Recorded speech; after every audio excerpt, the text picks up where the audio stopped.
एक समय पर बैक टू बैक ट्रॉफीज जीतने वाली टीम 2024 वर्ल्ड कप के फर्स्ट ग्रुप स्टेजेस में ही बाहर हो जाती है। इसी टीम के प्लेयर कहां 624 रन की पार्टनरशिप किया करते थे, वहीं पूरी टीम आज 50 रन पे ऑल आउट हो रही है। आपने कभी सोचा है कि ऐसा क्या हुआ आखिरी 10 सालों में कि श्रीलंका की परफॉर्मेंस इतनी गिर गई? इनका डाउनफॉल आखिर शुरू हुआ कब और वो क्या 5 कारण है जिसकी वजह से डूबते श्रीलंकन क्रिकेट को कोई बचा नहीं पाया? 1832 में श्रीलंका ने क्रिकेट खेलना शुरू किया था एंड करीबन 100 साल बाद उन्होंने अपना पहला फर्स्ट इंटरनेशनल मैच खेला। उस समय ये साइलोन नेशनल क्रिकेट टीम के नाम से जाने जाते थे। अपने पहले इंटरनेशनल मैच के बाद उन्हें 40 साल लग गए आईसीसी का एसोसिएट मेंबर बनने में, लेकिन तब भी ये सिर्फ फर्स्ट क्लास मैचेस ही खेला करते थे।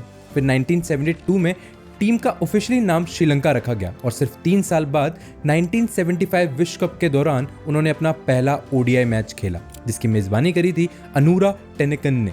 श्रीलंका तब सिर्फ एक अंडरडॉग टीम ही थी, इसलिए उन्हें अपनी पहली अंतर्राष्ट्रीय जीत के लिए 4 साल और वेट करना पड़ा। फाइनली 1981 में जाकर लायंस को टेस्ट मान्यता मिली और वो फुल मेंबर बने और यहां से नींव रखी गई उनकी ऐतिहासिक जर्नी की। शुरुआत में श्रीलंका एक कमजोर टीम ही थी। ना उनके पास वेस्टइंडीज जैसी तीखी गेंदबाजी थी और ना ही उभरते भारत जैसी ताबड़तोड़ बल्लेबाजी। चाहे लायंस ग्रुप स्टेजेस में ही बाहर हो रहे हों, लेकिन अपने प्रयास की वजह से उन्होंने क्रिकेटिंग जगत में अपनी छाप छोड़नी शुरू कर दी थी और असली सफलता उन्हें 1986 में एशिया कप जीतकर मिली। श्रीलंका के साथ खराब रिलेशन की वजह से इंडिया एशिया कप से बाहर रहा, लेकिन पाकिस्तान और बांग्लादेश को हराकर श्रीलंका ने कोई ट्रॉफी अपने नाम करी। इस टूर्नामेंट में एक नाम सबकी जुबान पर था, अर्जुना रानातुंगा। उनकी स्किलफुल बैटिंग ने खूब सुर्खियां बटोरी। जहां अगले कुछ साल लंकन्स के लिए फीके निकले, वहीं 1996 वर्ल्ड कप फाइनल्स में ऑस्ट्रेलिया को हराकर उन्होंने पूरे क्रिकेटिंग जगत को शॉक कर दिया। रानातुंगा ने न सिर्फ बैटिंग बल्कि विकेट कीपिंग और कैप्टेंसी से अपनी टीम को विश्व कप जिताने में अहम भूमिका निभाई। इनका बखूबी साथ दिया लेजेंडरी ऑलराउंडर सनत जयसूर्या और अरविंद डिसिल्वा ने। इसी सीरीज में ही बॉलर्स लाइक त्रिमिदिवास और मुथैया मुरलीधरन को पहली बार एक पहचान मिली और यहां से शुरू हुई श्रीलंका की एक new era.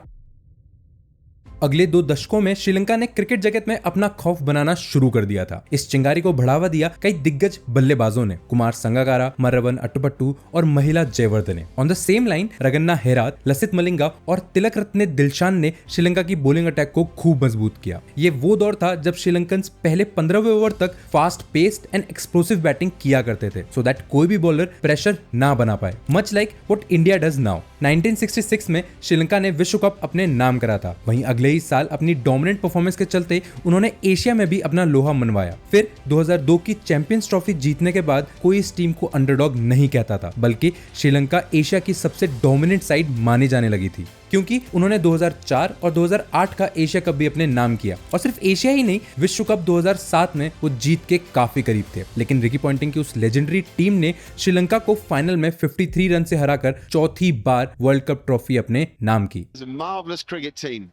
that have outplayed everybody who's come before them. They are unbeaten. फिर आया विश्व कप 2011, जहां धुएंधार बल्लेबाजी की बदौलत श्रीलंका एक बार फिर फाइनल्स में पहुंची। उस सीरीज के हाईएस्ट रन स्कोरर भी श्रीलंका के बल्लेबाज तिलक रत्ने दिलशान बने। एक पॉइंट पर श्रीलंका वर्ल्ड कप जीतने ही वाली थी, लेकिन गंभीर, युवराज और धोनी की संभली हुई पारी की मदद से इंडिया ने 28 साल बाद वर्ल्ड कप ट्रॉफी उठाई और फिर एक बार लंकन्स के हाथ लगी निराशा। लेकिन 2014 में ये स्ट्रीक टूटने वाली थी, जब श्रीलंका ने दोनों एशिया कप और T20 वर्ल्ड कप जीतकर एक बार फिर क्रिकेटिंग जगत में अपना झंडा लहराया। सबको लगा था कि श्रीलंका नेक्स्ट ऑस्ट्रेलिया बनने वाली है, लेकिन हुआ कुछ उल्टा ही।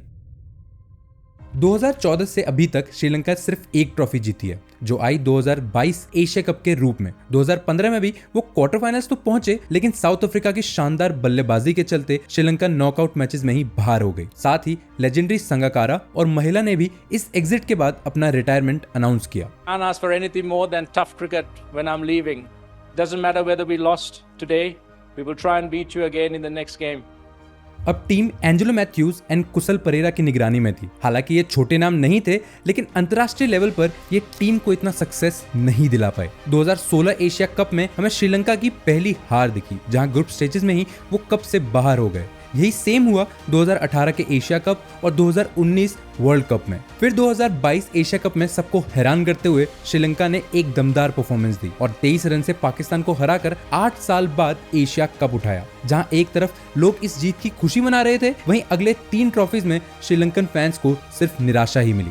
2023 एशिया कप में तो फिर भी श्रीलंका फाइनल्स में पहुंची थी, लेकिन 2023 और 2024 के वर्ल्ड कप में वो ग्रुप स्टेजेस में ही बाहर हो गए। लेकिन ये रफ पैच तो सारी टीम्स फेस करती हैं। ये इतनी बड़ी बात क्यों है? इसका रीजन है ह्यूमिलेशन। एशिया कप 2023 फाइनल में इंडिया के अगेंस्ट पहले बैटिंग करते हुए पूरी श्रीलंकन टीम महज 50 रन के स्कोर पर ऑल आउट हो जाती है। मैं याद दिला दूं, ये ओडीआई वर्ल्ड कप है जहां 15 ओवर में एक इंटरनेशनल टीम ऑल आउट हो रही है। ये ओडीआई एशिया कप की हिस्ट्री में सबसे कम टोटल साबित हुआ, जो इंडिया महज 6 ओवर में ही चेज कर जाती है। फिर 2023 वर्ल्ड कप में भी 9 में से 2 मैचेस जीतकर Sri Lanka finished second last. India के साथ खेले गए ग्रुप स्टेज मैच में श्रीलंका 358 का टारगेट चेज करते हुए फिर एक बार 55 रन पर ऑल आउट हो जाती है। 2023 वर्ल्ड कप में श्रीलंका सिर्फ एंजेलो मैथ्यूज के टाइम आउट की वजह से चर्चा में रही, वरना इसके अलावा तो वो कुछ नहीं कर पाए। और यही कहानी रही 2024 के T20 वर्ल्ड कप की, जहां 4 में से वो सिर्फ 1 मैचेस जीत के ग्रुप स्टेजेस से ही बाहर हो गई। फाइनली इंडिया के साथ हुई T20 ट्राई सीरीज में भी श्रीलंका एक भी मैच नहीं जीत पाई है। तो ह्यूमिलेशन के साथ साथ टीम में वो हंगर और कॉन्फिडेंस की कमी साफ दिखाई देती है। और ये मेरा नहीं, एक्स कैप्टन महिला जयवर्धने का कहना है। लेकिन वो कौन से 5 कारण हैं जिसकी वजह से एक लेजेंडरी टीम आज क्रिकेटिंग जगत में बहुत पीछे चली गई है? इसका सबसे पहला रीजन है पॉलिटिक्स। श्रीलंका के डाउनफॉल के पीछे सबसे मेजर कारण है उनका क्रिकेटिंग बोर्ड। इंडिया में बीसीसीआई पर कोई कंट्रोल नहीं है गवर्नमेंट का, वहीं श्रीलंकन क्रिकेट बोर्ड उनकी स्पोर्ट्स मिनिस्ट्री संभालती है, जिसके चलते उनके क्रिकेट में पॉलिटिक्स एक अहम हिस्सा बन जाता है। I fear I could be killed over my work to clean up the cricket board. If I am assassinated on the road, the president and his chief of staff will be responsible. इसी के चलते 2023 अक्टूबर में ICC ने श्रीलंका को suspend भी किया था। ICC किसी भी कंट्री के क्रिकेटिंग बोर्ड पर गवर्नमेंट इंटरफेरेंस नहीं चाहती, लेकिन 2023 वर्ल्ड कप में शर्मनाक परफॉर्मेंस के चलते श्रीलंकन गवर्नमेंट ने पूरे क्रिकेट बोर्ड को ही सैक कर दिया था, जो आईसीसी को बिल्कुल पसंद नहीं है। और जहां पॉलिटिक्स इन्वॉल्व होती है, वहीं करप्शन भी कंधे से कंधा मिलाकर चलता है। 2019 में एसएलसी के बैंकरप्सी के रूमर्स भी सोशल मीडिया पे खूब ट्रेंड हुए, जिसके चलते श्रीलंकन बोर्ड ने प्लेयर्स की सैलरी 40% से कम कर दी थी। ये डिसीजन आप उनके इकोनॉमिक कंडीशन पर ब्लेम कर सकते हो, लेकिन ये पहली बार नहीं था जब उनका बोर्ड प्लेयर्स को सैलरी देने में असमर्थ था, क्योंकि 2011 वर्ल्ड कप के बाद एसएलसी ने प्लेयर्स एंड सपोर्ट स्टाफ को कोई सैलरी नहीं दी थी। जायज है, इससे प्लेयर्स की परफॉर्मेंस पर असर तो पड़ेगा ही। दूसरा कारण है rotation of coaches and players. 2011 के बाद श्रीलंका ने टोटल 11 कोचेस बदले हैं। हर कोच का काम करने का तरीका अलग होता है। अगर तुम इतने कोचेस चेंज करोगे तो टीम में सिनर्जी कैसे बनेगी? इसी प्रॉब्लम के बारे में कई प्लेयर्स ने आवाज उठाई है, लेकिन पॉलिटिक्स और बुरी परफॉर्मेंस के चलते या तो कोच खुद ही रिजाइन कर देते हैं या पॉलिटिक्स की वजह से उन्हें मिडवे हटाया जाता है। एक इंटरव्यू में अर्जुन रानातुंगा ने कहा है कि श्रीलंका बोर्ड डिसलॉयल और सबसे करप्ट बोर्ड है। जब तक ये इन्फ्लुएंस रहेगा, टीम किसी भी कोच के साथ एक लॉन्ग टर्म रिलेशनशिप नहीं बना पाएगी। मल्टीपल कोचेज ही नहीं, टीम मल्टीपल प्लेयर्स के साथ भी एक्सपेरिमेंट करती रही है। इसी के चलते प्लेयर्स अपनी सही जगह टीम में ढूंढ ही नहीं पाए। 2015 से 2021 तक टीम में 37 यंग प्लेयर्स ने डेब्यू किया है, जो कि टीम की इंस्टेबिलिटी को दर्शाता है। तीसरा कारण है transition phase. But also I think these things are cyclical, isn't it? I mean, you go through cycles, and I feel we are in a cycle now. ये हैं Milind Moragoda, high commissioner of Sri Lanka to India, जिन्होंने बताया कि cricket एक cyclic game है। 2014 के आसपास कई लेजेंडरी प्लेयर ने क्रिकेट से रिटायरमेंट ली थी एंड इनको रिप्लेस करने में टाइम तो लगेगा ही। 2 करोड़ की छोटी सी आबादी में से रोज टैलेंट तो नहीं निकलेगा। सो कहा जा सकता है कि यंग श्रीलंकन टीम अभी ट्रांजिशनल फेज में है। हाल ही में खेले गए 2023 ओडीआई वर्ल्ड कप और 2024 T20 वर्ल्ड कप में श्रीलंका सेकेंड यंगेस्ट टीम थी, जहां टीम की एवरेज एज वो जस्ट 27.2। वहीं इंडिया और ऑस्ट्रेलिया जैसी टीमों की एवरेज 31.5 से भी ऊपर थी। यंग टैलेंट लाइक पथिराना सबको इम्प्रेस तो कर रहे हैं, लेकिन आप उन पर पूरा दारोमदार नहीं छोड़ सकते। You saw Velalage one performance in this and everyone talks about it. You have to see consistently next 2-3 years how they come through. So Sri Lankan team को अभी जरूरत है एक्सपीरियंस और कंसिस्टेंसी की, जो ओवर टाइम मैचेस खेल कर ही आएगी। रीजन नंबर 4 है मेसी फर्स्ट क्लास क्रिकेट। आज इंडिया में 30 टीमों के बीच रणजी खेला जाता है, वहीं श्रीलंका जैसे छोटे देश में 26 टीम्स फर्स्ट क्लास क्रिकेट खेलती हैं, जो बहुत ज्यादा है। इतनी टीम्स के चलते कंपटीशन के साथ साथ क्वालिटी भी काफी गिर जाती है।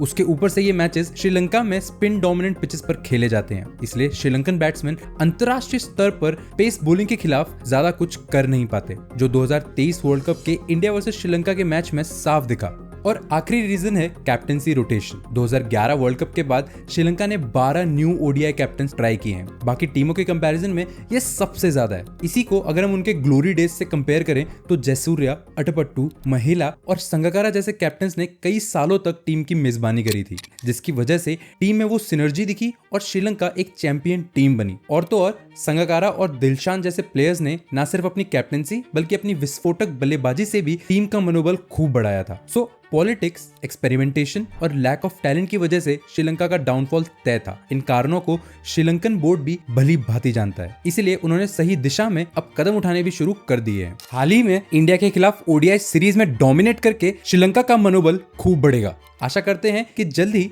लंका के लायंस एक बार फिर अपनी दहाड़ पूरे विश्व पर गरजाएंगे। तब तक let us know in the comments कि आपको ये वीडियो कैसी लगी।